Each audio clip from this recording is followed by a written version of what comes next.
you, and welcome to James Arrabito and his camera crew. Let's give him a warm welcome.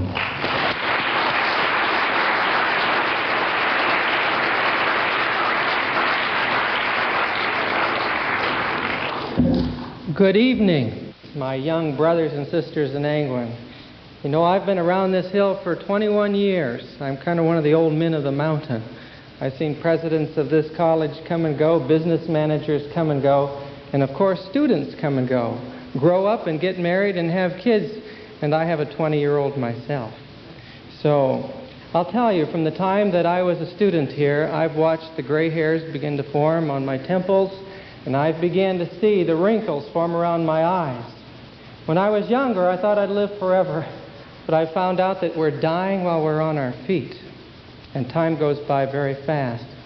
I was an extremely shy student when I was here at PUC. Lived in the village because most of the students couldn't live in the dorm. We had 2,600 students back then, and of course the student body is much smaller today. And we didn't have the extra dormitories. In the dormitories the old dormitories, they had sometimes 4 and even up to 6 students in a room back then. So I really come from the old days. Not only that, I took commercial art here, and my teacher back then gave the wildest art survey class you could ever imagine. In that class, he traced the history of art through a study of the history of religious symbolism through the centuries. And if you were back at that time, during the late 1960s, you would have seen a program in art history class similar to the program that I'm going to show you tonight. And so I'd like for you to just think back to a time when students would observe something of this in art history class rather than just thumbing through books, secular books on the history of art. I feel very strongly about the subject that I'm presenting. One reason is I feel that over the last 20 years that I've been able to observe, I've seen more and more worldliness coming in among us. And yet I feel like the coming of Christ is closer than it's ever been before. And it causes me deep and personal concern. And I would like to see a real movement take place among the young people today. You know, I was told that our hope for the future is the young people today. And I'm watching and I'm waiting for something to happen among them. Now, this time of year, there's a temptation in Adventist families to enjoy something of the holiday of Halloween. But very few Adventists really know the history and the origin of Halloween.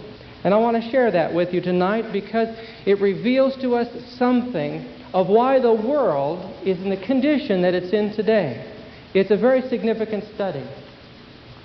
First of all, as you go into the stores today, you're going to notice some very interesting things. You're going to see smiling pumpkins. And if you go out on October the 21st, you're going to notice thousands of people, not children, but thousands of adults going into the city streets of Chicago and New York and some of our big cities. This thing called Halloween has gone past just being a children's holiday. It's become an adult holiday. And if you go out to Lake Merritt or some of the large parks, you're going to see a congregation of witches. And it's a very interesting thing that something that used to be something that was hidden has now become very open. Halloween is now called the witches' holiday. And that's what it was called in medieval Scotland. It was called the Witches' Day. And at that time they used to burn all the black cats they could find, thinking that witches turned into cats. But nowadays, no one burns witches anymore. And so they flaunt themselves openly. I have an ad here from the Oakland Tribune from a number of years ago where it advertised that witches would be out in their boats on November the 1st celebrating Halloween, and they would be in dragon boats dressed as ghosts and for the public to come out and see. What's happening now is something that is really rooted in the ancient worship of the dead is becoming one of the greatest American holidays. If you go to the stores today, you're going to see all kinds of candy in preparation for a part of that holiday where children go to the door and they say trick or treat. And if you don't give them a candy, supposedly you'll receive a trick. And I'm glad that the tricks aren't very active anymore, but the treats are plentiful. But notice that the majority of the children are going to dress up in hideous costumes. Things like ghosts and wizards and witches and things like that. And this gives us an evidence of where this thing came from. It was at one time when people believed very strongly in the immortality of the soul, and all of the festivals revolved around that teaching. Take, for instance, if you go to Rome today, at the Archaeological Museum there, you'll find this old sarcophagus, or a grave of a dead Roman, probably a wealthy family. But notice carefully the symbolism involved here. You'll see a deity carrying over her shoulder a child. And then if you look down below her, you'll notice that this deity is riding in a chariot, and it's being pulled by 2 winged serpents. Evidently, that sarcophagus once contained 2 children that had died. And the Roman belief was that these children's souls would be carried to the other world by winged serpents. Now you tell me, where did the winged serpent come from?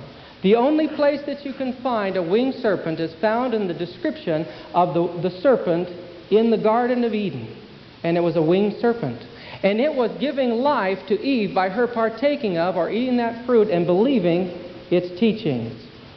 If you go into the old teachings of witchcraft, even beyond the time of Christ, you'll find that the old shamans or the witch doctors would direct the people to dress in certain ways or to paint up their faces in certain ways.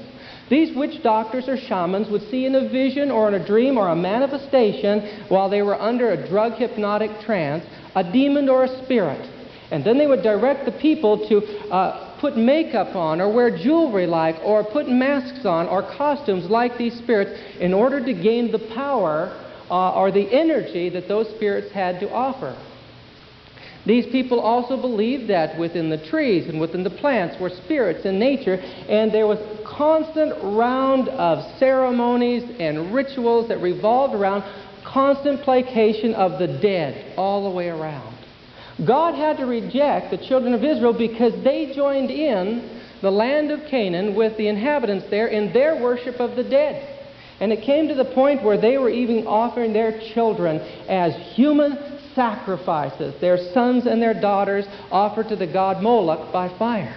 You see, it was an intrinsic part of ancient astrological worship that the sun had to be reclothed with life and energy and human flesh in order to start its approach into the new year again. And so around that time of year, as the sun began to slow down in its circle, human sacrifices became the order of the day. But it was also the other way around. People believed that they had to eat God to get His divine or spiritual power inside of them.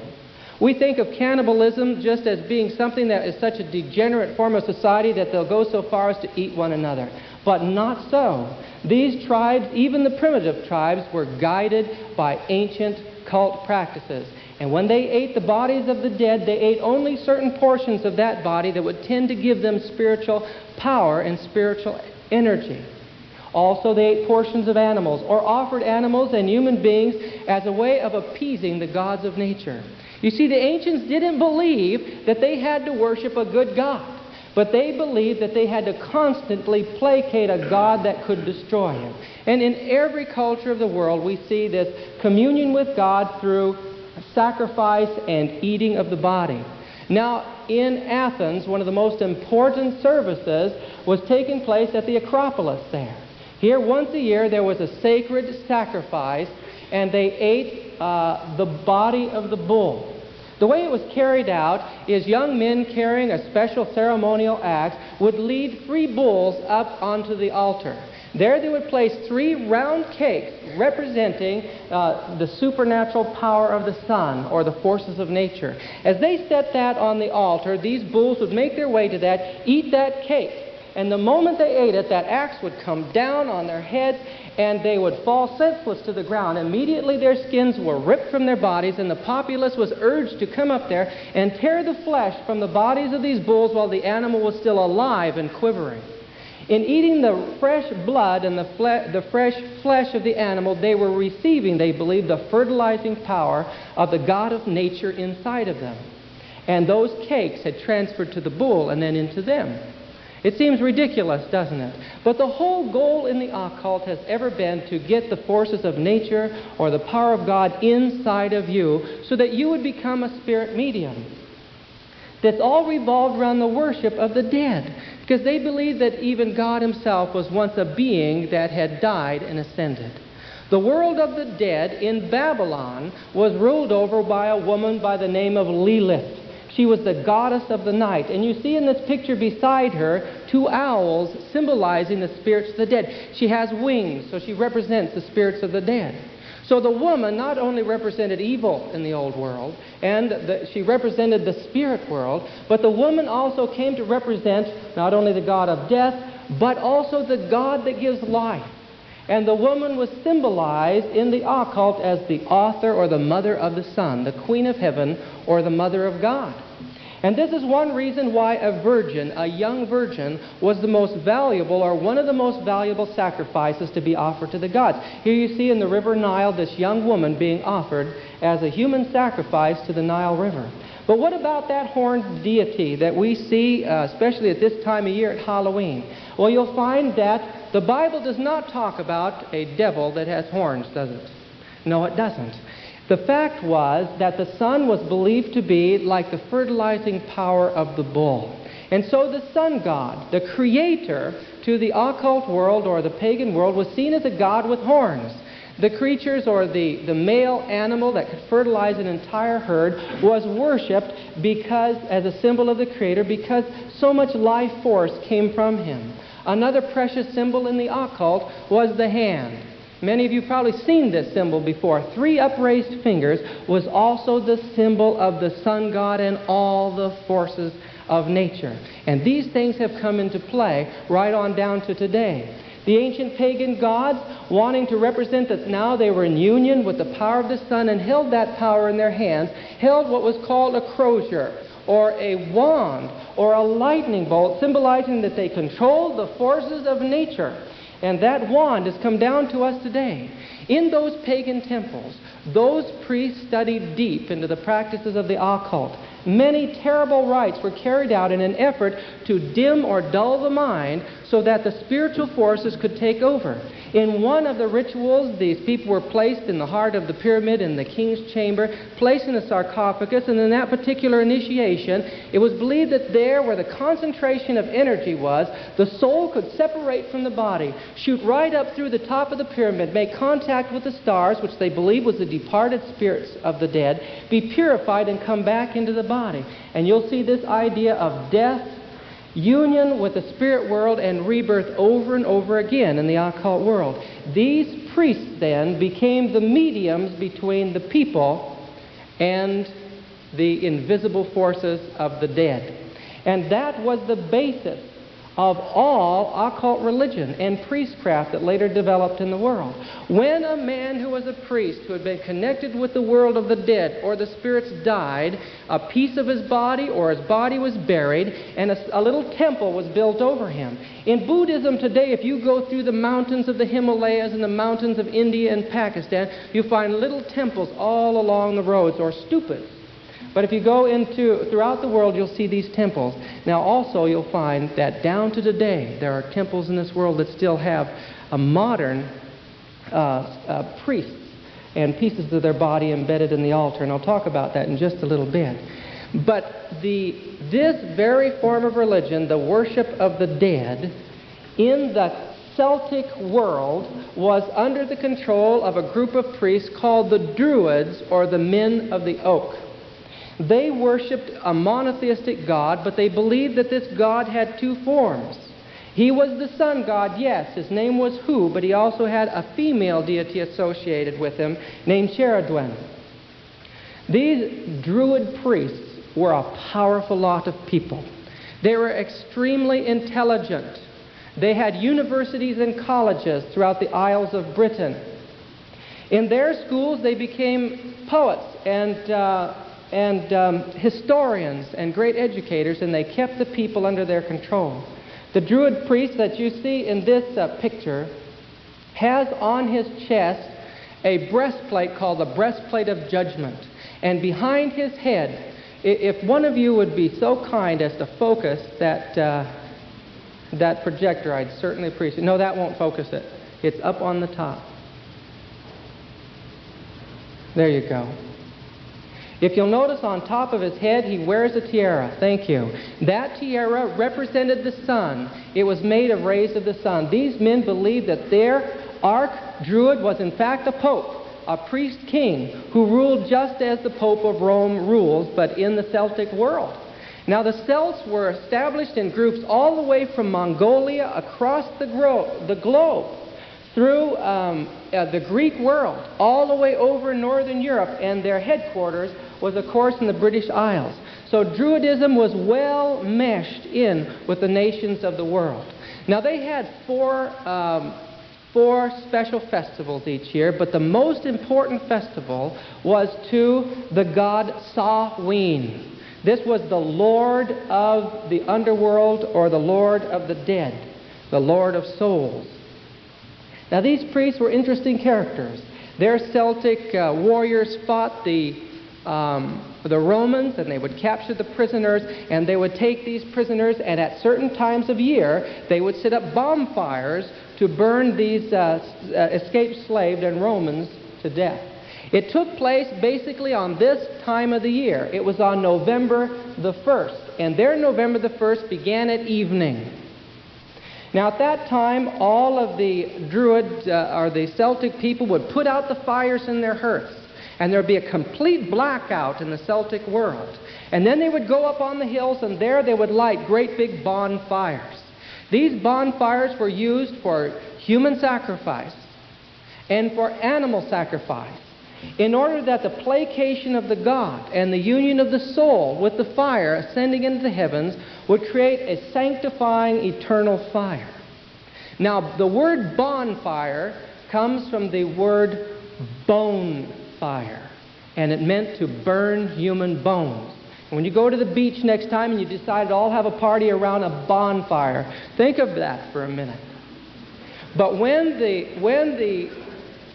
the various Celtic people would finish, all the communities would go up there. They believed that on that night, that the souls of the dead would now be transferred. All that died that year would be transferred to the other world. And the other world in their mind was not hell. These people loved their dead ancestors and their dead relatives. That night, those bonfires were to aid them on their way to the other world. And when the fire died down in the morning, and they took coals from that, and they would put that in gouged out turnips and different types of fruits, beets, and they would carry those little lamps back down to their hearth and light their hearth again for the new year. This was the Celtic New Year. But also there were evil spirits out at that night, and there was a fear of these spirits, so they placed food out for these spirits so as not to cause them to receive an evil spell. And that's the origin of trick-or-treat. It's the concept that if the spirits aren't satisfied, evil will befall you. Now, when the Celtic missionaries, who had been evangelized originally by the apostles, came in contact with Druidism and the Celtic religions, they won a tremendous victory.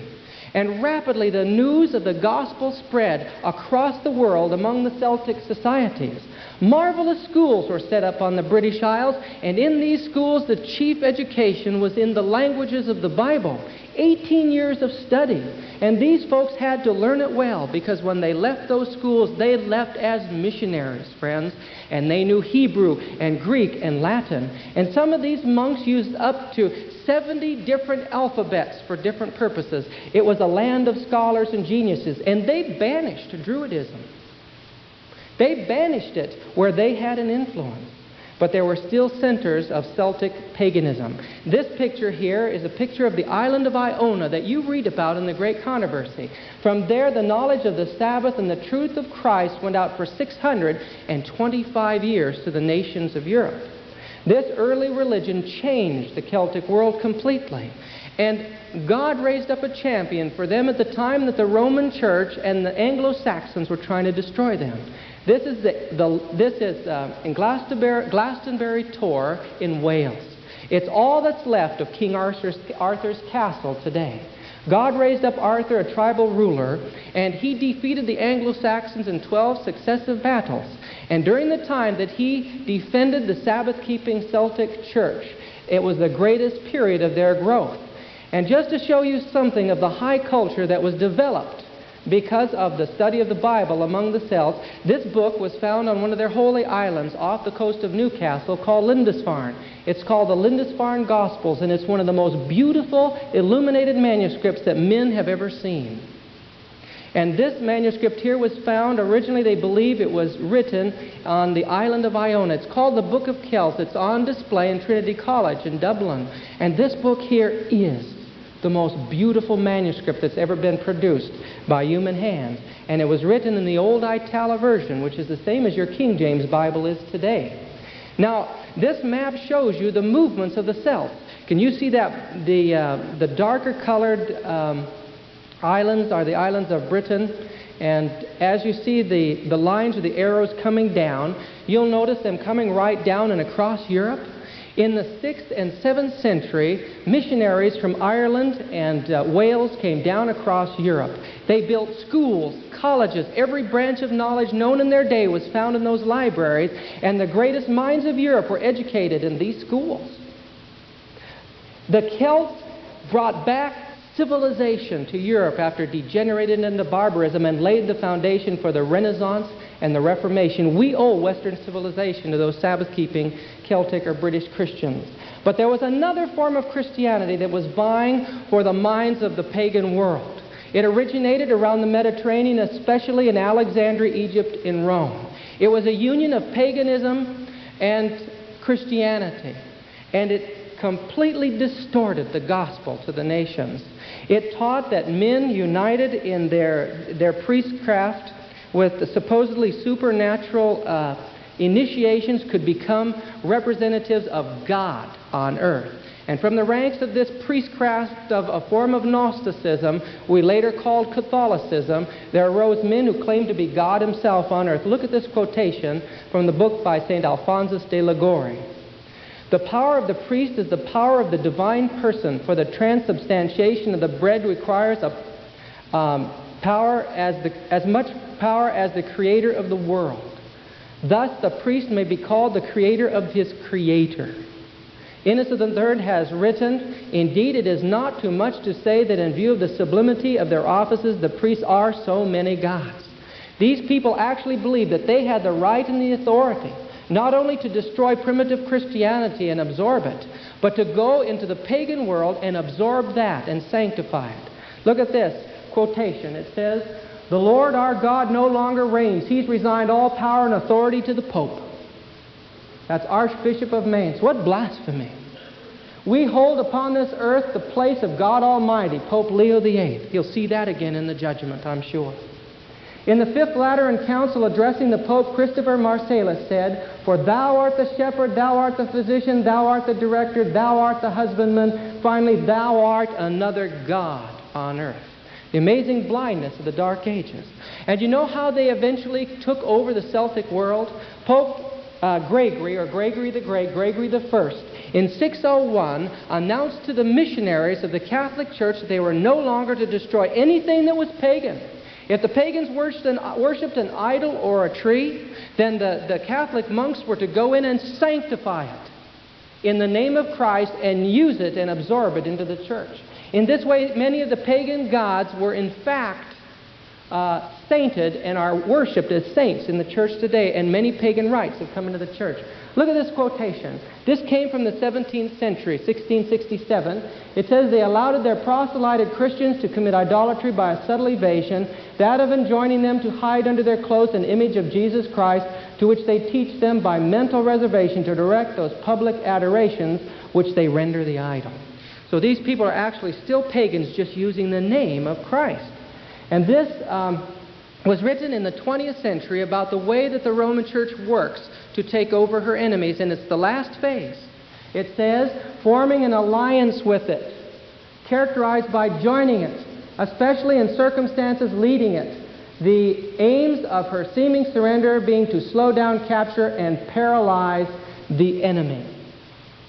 Ellen White said in Great Controversy, "It is a part of her policy to assume the character which will best accomplish her purpose." And that's exactly what happened when she came in contact with the occult. Many of the great historians have noticed this, even Roman Catholic historians. This is written by Wiley. Popery is the gospel transubstantiated into the flesh and blood of paganism. When you go into the great cathedrals of the world, you're going into edifices that have been built exactly after the ancient pagan temples of antiquity. And if you go beneath those churches, as I have done, you'll see bones of the dead. You'll see graves of the dead. Because Romanism is nothing more than the continuation of the worship of demons, which was the old word for the dead. Now, if you go up into the church, you'll find that every sanctuary cannot be sanctified or used until it has a piece of a body or clothing or some relic of a saint, a dead person. And so even the worship that's directed towards heaven is done to the dead. Everywhere you look in those churches, you'll see graves and coffins. And if you go beneath St. Peter's Basilica today, you'll see the graves of the Pope stretched out there for people to kiss and to weep over and adore, as if those men are still alive today.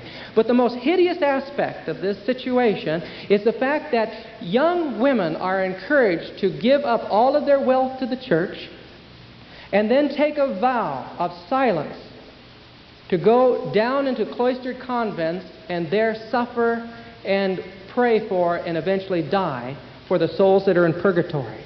And this never hit me so hard as when I was in Lausanne, Switzerland, in the cathedral there, and saw this great door in the floor. And when I realized what it was, I tried desperately to open it. There were women down there, some who had never spoken a word or heard another human voice.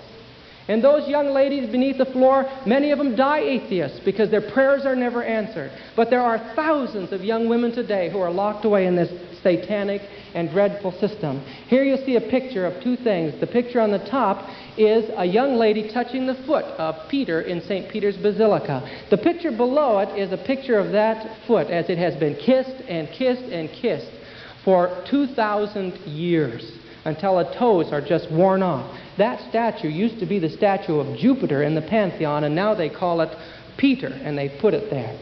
But one of the most hideous things about Romanism today is the Mass. The Mass is not the Christian communion, not even in the slightest way. The Mass is a continuation of the eating of the flesh of God, or cannibalism, that was in existence in the old world. Now, the croziers that you see in the Catholic Church are in fact the continuation of the old lightning bolt, or the old crozier, or magic wand. And what about the worship of Mother? Go back to the worship of Isis, the Queen of Heaven. She says, I, Isis, am all that is or ever has been. The fruit that I have brought forth is the Son in the occult world. She is depicted as a Madonna with a child, just as Hu of the Druids was pictured with, Sarah Dwyn and Hu was pictured as a Madonna and a child. In every culture of the world, the Madonna and the child was worshipped. And this is in St. Peter's Basilica. It is a Madonna figure. And if you look at the baby in her arms, you'll notice that it's the Son. There's no question here about Romanism, but when you go into the history of how she took over both paganism and the primitive church, it's a history of the most horrible scenes that have ever come before the eyes of mortal man. Within the church itself, the rites of the occult continue to be practiced. These people knew nothing about body physiology. They really knew nothing about the sciences of nature. But they continued the rites of paganism that were rife within their area, having adopted it into the Roman system. And we'll find that much of what we call witchcraft today was not only conceived, but perpetuated within the monasteries and the cloisters of Europe. Now, in this book, in your library here in the vault, it's called Ignatian Fireworks of the Fiery Jesuits. It makes a statement about some of the beliefs of these, the most elite of the Roman Catholic priests. Now look at this. I believe in two gods. And to shorten this, the two gods are a mother and a father. And at the end of it, he points out that each of these is a hermaphrodite, or that each one of them is sexually both male and female. Again, from the same book, They affirm that the diligence of an expert conjurer and diabolical arts may be well thought worthy of reward, and that a fortune teller is not obliged to restitution if he hath consulted the devil, nor to confession, though he hath expressly invocated the devil, and that it is lawful to consult a conjurer. This indicates that the church was not against the diabolical arts, but only as they were exercised outside of her authority. The Pope claims to be God of heaven, earth, and hell, even to this day. Now, this is an early depiction of a Christian saint, and he is having a problem with the devil, but he overcame him by the magical powers of Mary. And you'll find that even today in the church, it is rife with miracles and magic and ancient rites that came from pagan idolatry. For example, one area of the church, one of the most elite orders in history, was the Knights Templars. They were there to protect the pilgrims into the Middle East. While they were in the Middle East, they came in contact with the conjurers and the magicians of that part of the world and united the religion of Catholicism in that part of the world with the religion of the occult Kabbalah of the Jews in the Arab Empire. Now, this formed a religion secretly in the Knights Templars, where they adopted the dualism of the East, that God is both good and evil. And this is the image that the Knights Templars in the Roman Catholic Church kissed as they broke the cross and threw it across the floor. It laid a foundation for modern witchcraft today, and I'll tell you why. And I'm going to get back to Halloween. Give me a break here. Give me a chance. This image is a hermaphrodite deity. It was created not so much by paganism, but by the Templars of Romanism. It was called the goat of the Baphomet. Now, when they were persecuted in the 13th century because the church wanted the wealth that the Templars had developed, they fled into, of all places, Scotland. And there they merged their interests with the Druidic priests and the inoperative Masonry, and formed what we know of today as Masonry. It was originally a Roman Catholic institution. It has always been used by them. The highest orders were formed by the Jesuit priests of Rome. But look at this one here. This is another example of the union of paganism and Catholicism. Voodoo today is a very interesting phenomenon. Many, if not most of these people are Roman Catholics. And in the evening, they carry out their occult practices. It is a union between Catholicism and paganism. And the word voodoo comes from the word Waldense, which is the Italian word for the people of the valleys. In French, they were called the Vaudois. And from the word Vaudois, the Roman Church placed upon these people the word voodoo. And those Vaudois, Albigenses, and Waldenses were Sabbath-keeping Christians. Now I've given you a little background in Catholicism and shown you that there is a harmony between paganism and Christianity, and this is its plan for taking over the world. But when they came in contact with the Celts, then they took that religion of the Druids, the Druidic priestesses, which were women that were hired for oracles foretelling the future, were sent away from society. The Druid priests were kicked out of society, and these men were considered and women were considered to be the witches and the warlocks and the wizards. And the hell, the Roman hell, the Roman Catholic hell, was then superimposed over the other world of the Celtic religion. The idea of the gods of the spirits of nature weren't done away with in the Roman Church, but they were belittled to the place of fairies and leprechauns and pukas in the Celtic system. But what about the dead relatives, the ancestor worship in the saints? Well, the Roman Church wanted to do away with the worship of Samhain on November the 1st. And so they developed a new day of festival that was called All Hallows Day. The word hallows means sanctified, and it means All Saints' Day. And today, Halloween has been sanctified and is All Saints' Day in the Roman Catholic system. And they believe that on that day, that the Catholics are to honor all those who are dead, who have gone to heaven as saints, and pray to them. But the Celtic populace was not happy with this, and they wanted something closer to their former religion. So the church, again, in order to absorb the Celtic religion, created another holiday and called it All Souls Day. And on that day, then the people are to pray for the souls of those who are in hell. And this added a tremendous amount of money to the church, because the church was already developing the process of paying for indulgences and paying for sacraments, and now the people had to set out gifts for those priests that wandered the streets on All Hallows Eve, or the evening of Halloween, or All Saints' Day, and give them money and gifts so that they could purchase their prayers for their dead relatives and friends in purgatory. The power of the Roman Church was in the concept of hell, and only the priests could be the minister of that. And the lighting of candles and the lighting of these lamps is symbolic of the spirits of the dead. Take, for instance, the Catholic Celtic story of how the jack-o'-lantern came into existence. There was once a man named Jack, says the Roman Catholic story, who made a pact with the devil to become the master of masters in the art of being a blacksmith. Because of his pride, Jesus and Peter came and visited him. And they tried to dissuade him from this pact, but he paid no attention to him, and Peter gave him 3 wishes, hoping he would wish the right wish. Well, he said, if I trick someone into a tree, I want him to stay there. If I trick that person into a chair, I want him to stay there. If I trick him into my purse, he has to stay there. When the devil came back after the 7 years that was determined on the pact for his soul, we find that he was tricked by Jack into the tree, and then into the chair, and then into his purse, and only allowed to be released on promise Jack would get another 7 years. This happened 3 times until the devil was scared to death of Jack and went back to hell. When Jack died, he supposedly went to heaven. But Peter said, no, you didn't choose heaven in your 3 wishes. Get out of here. You can't go into heaven. So Jack goes down to the other place. And while he's down there, the devil sees him coming and is scared to death of Jack. So he starts to have the demons lock up all the doors of hell to keep Jack out of it. But Jack was munching on a turnip about that time, one of the favorite foods about this time of year, you see. And just before he went, he scooped up a coal from hell. Some say it was flung at him from the devil, but you know, without being there, you don't know the truth of these stories. And he put it in his turnip. And he carried that turnip with him, and he wanders the world today with his jack-o'-lantern. Now, in America, it became a pumpkin. But the fact is that that smiling jack-o'-lantern is a spirit of the dead, and part of the ancient worship of the dead, and Jack is waiting for that judgment day. But where did witches come from, friends?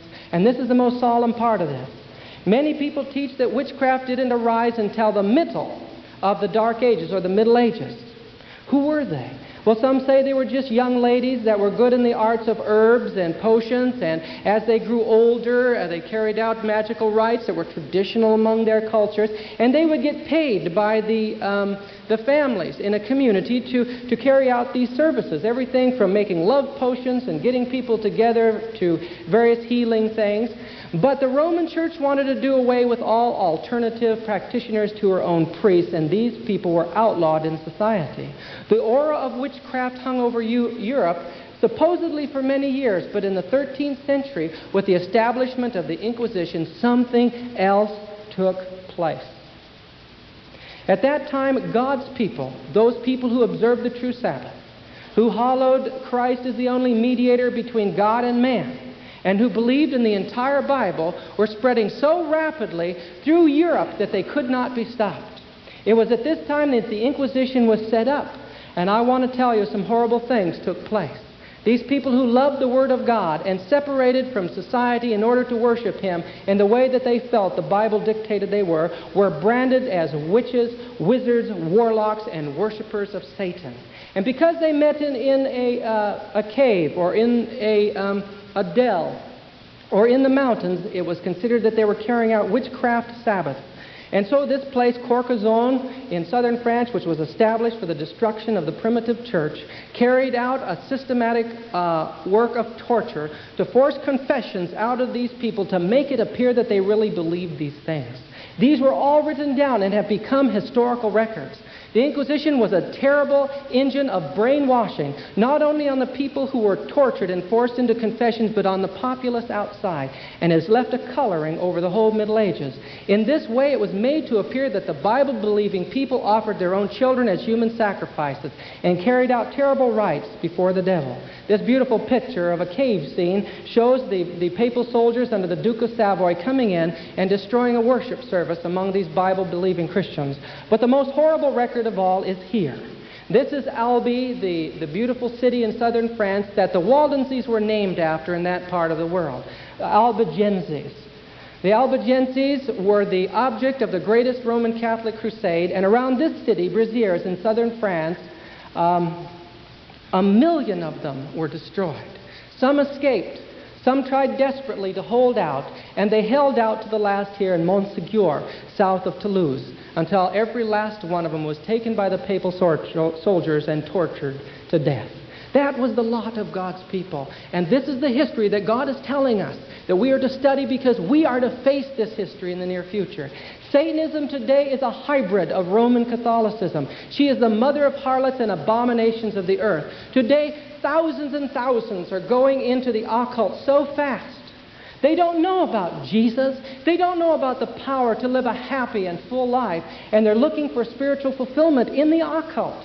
Little children are being raised up for the purpose only, many times, of bloodletting and being used as human sacrifices. Little children are being forced to eat the bodies of their playmates that they have been forced to kill. Friends, we have little idea of what's going on behind the scenes. There's almost 4 million children disappeared in this country, and a large number of them have been taken away for human sacrifice. I was watching a panel discussion on this once, and they asked the special force policeman, how common is this today? He says it's on every street.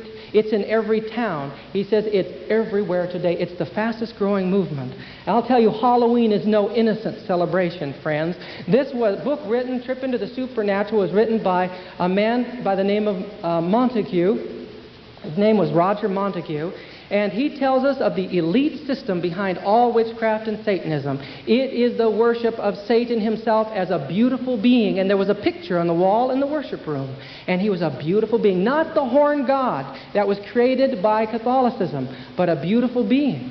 And he was so happy that the people today are deceived in the horn hoof theory, which took place through the Roman Church, because it is necessary that people do not take demons and the devil seriously in the world, so that the demon worshippers can rule this world in the decades to come. He became extremely serious. He said that that the spirits loved to create ways to bring people into spirit worship. And he also went on to say, it's not in this quote, but on the next page of this book, and you can get this at the Book and Bible House, that anyone that did not align himself with Christ would automatically become part of Satan's kingdom. You can see it today. You can hear it over the radio. You can see it on television and everything around us. The world is coming in. And in it all, Satan is mocking and laughing at those people who God raised up to unveil the inroads of spiritualism and the rapid growth of papal power. Satan can do these things because he knows we won't do anything, because we're important, because we don't even believe the Word of God and go forth in the power of the Spirit. This record here, made by Black Sabbath, a group of young people that came from Loma Linda. They were Seventh-day Adventist boys. And when you look at their records or hear the lyrics, you sense the Adventist background in these young men. This is one of their records, and it is laughing at you and I today. It is 3 overweight, middle-aged women, the 3 angels. And they're sitting down not doing anything, the Laodicean condition. And they're playing cards and smoking cigarettes. They're part of the world today. I hate this. I hate the world and the devil laughing at us because of our impotence. The papacy is rising today, and God has said He has called His people and given them a message to bear. He has called them to expose the wickedness of the man of sin. And who's exposing his wickedness today? Nobody. Very few are concerned. We're in the midst of a war. We are the remnant of the church of God through the ages. And at the end of time, Revelation tells us we'll be in a war against the devil. The signs are all around us today, dear friends. There is very little time left. You may not live to be as old as I am, because I don't believe there's another decade on this world. If you use this college in your studies for anything, use it, friends, to prepare yourself for missionary work and to join the greatest work that God has ever given to man. And that is to give the final warning message now at the end of time. And give up the frivolity and give up the foolishness of this world. Thank you so much.